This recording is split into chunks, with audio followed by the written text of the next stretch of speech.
কথায় আছে সংসার সুখী হয় রমণীর গুণে। একটি পরিবার কতটা গোছানো হবে তা অনেকাংশেই নির্ভর করে ঘরের গৃহিণীর মেজাজ আর মর্জির ওপর। তবে এই মহাশয়কে দেখে মনে হচ্ছে দাম্পত্য জীবন তার খুব একটা ভালো যাচ্ছে না। দীর্ঘাকায় এই গরিলাটির নাম কিয়োমাসা, বয়স 13 বছর। সামাজিক যোগাযোগ মাধ্যমে ভাইরাল হওয়া একটি ভিডিওতে দেখা যায় ঘরে ঢোকার সময় সঙ্গিনীর তোপের মুখে পড়ে গরিলাটি। এর পরপরই গিয়ে বসে পড়ে সিঁড়িতে।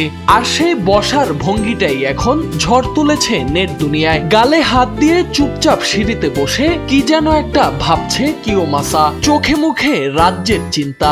দেখে মনে হবে জীবন, সংসার আর ভবিষ্যৎ নিয়ে গভীর কোনো চিন্তায় ডুবে আছে সে। ভিডিওটি ছড়িয়ে পড়তেই কিয়োমাসার সঙ্গে নিজেদের অদ্ভুত মিল খুঁজে পেয়েছেন অনেক পুরুষ।